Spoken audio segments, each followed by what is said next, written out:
Thanks for tuning into Dirty Teeth and welcome back to the channel. Today let's talk about the newest member of my film crew. This is a Skydio 2 drone. What makes it so fantastic and why do I need it? Let's find out. What is the Skydio 2 and why do I need it? First off, I get a lot of comments on my ride videos that the aerial shots are oftentimes your favorite. Incorporating these vantage points helps flaunt the vast landscapes and breathtaking beauty that we're lucky enough to experience on our bikes. A GoPro and a chesty simply can't offer that perspective. My primary goal with this channel is to remind you to get outside, ride your bike, and live the healthy, active lifestyle of your dreams. I love sharing my passion and yearn to stoke your cycling fire for exploring stellar trails and new regions. Maybe this drone will help me create some footage that leaves you craving to ride a bike. And if not, at least I'll have fun geeking out to new gear and have some home movies I can share with my grandkids someday. I actually ordered this drone 9 months ago, right after starting this YouTube channel. At the time, it was already back ordered for 5 months and I jumped on the waiting list. But due to COVID and unexpected delays, the delivery date kept getting pushed away. In the meantime, I purchased a Mavic Mini to tie over my appetite for aerial shots. Everything happens for a reason. In hindsight, I'm glad for all the drone piloting experience I gained with that little buddy. It's given me a basis to appreciate the new Skydio and hopefully flatten out the learning curve. DJI drones are fantastic, and I'm blown away at what that tiny little drone was able to capture in the harshest elements, but they're designed to be piloted. As a mountain biker who mostly rides by myself, it takes a significant chunk of time to stop and fly a drone. As much as I love capturing and sharing the majestic views I'm experiencing, the extra effort and downtime can really become a buzzkill on an otherwise magical ride. With the Mavic, it took a lot of work to film myself riding. I'd have to send the drone up in the air, compose a shot, jump on my bike, and ride back and forth through the frame, then rinse and repeat. If I wanted to achieve any kind of tracking shots, I was forced to ride one-handed while I piloted the drone with the other. Keeping one eye on the trail and one eye on a glary iPhone to see if I'm actually in the frame was always sketchy. Every time I'd hit bumpy terrain, I'd shake the controls and ruin the shot. I never crashed my bike while filming, but I came very close on many occasions. If you're curious, yes, I have crashed the drone when the eyes in the back of my head have failed.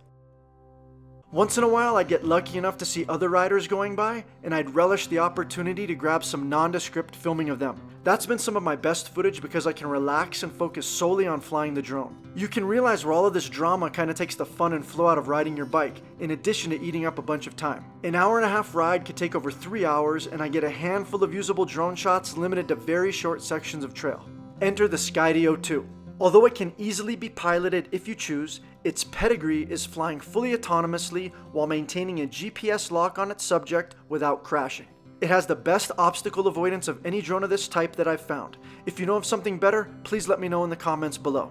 It's as if I now have a riding buddy who's also a top-notch aerial cinematographer that accompanies me on all my memorable rides. We don't have to plan around each other's schedules, we always ride at the same pace, and he's never late to the trailhead. But he never brings post-ride beers. I guess we'll have to work on that one. I've only had a chance to fly this thing a few times so far, but it's already proven itself as a game changer.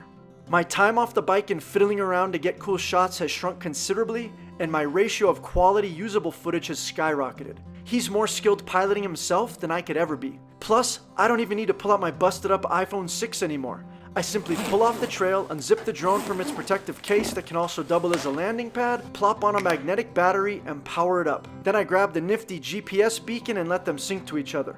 While they're establishing a GPS connection, I grab a quick snack and a couple sips of water. Once connected, I perform a hand takeoff and jump on my bike. The drone automatically begins tracking me, and I don't have to worry about it smashing into a tree or a mountain.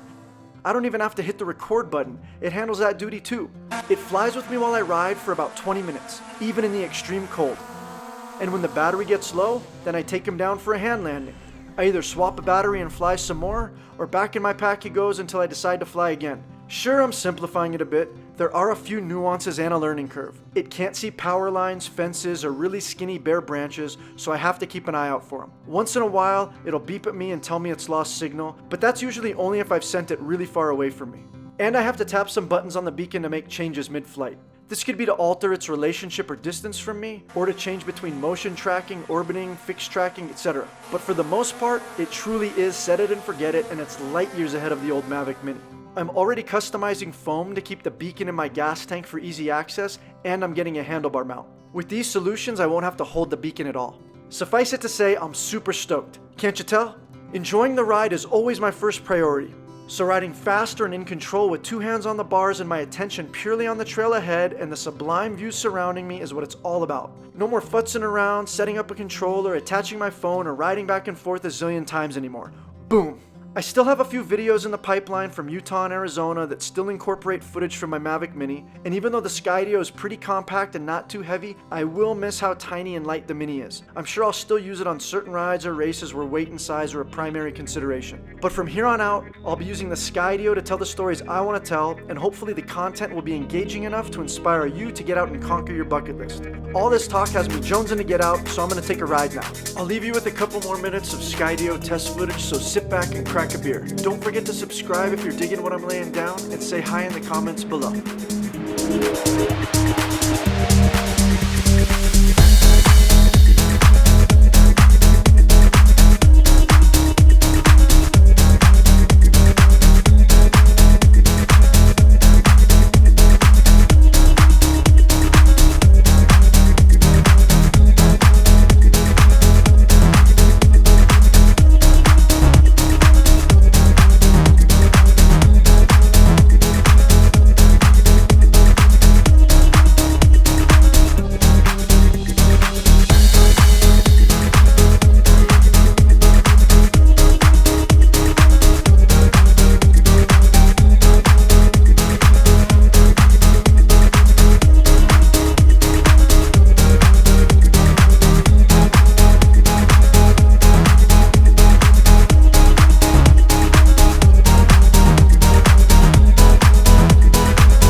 Thanks so much for squeezing dirty teeth into your busy schedule. Please help us reach more people and ensure you receive new videos by giving this video a like, subscribing to the channel, and clicking the notification bell. Until next time, ride bikes, drink beer, live happy.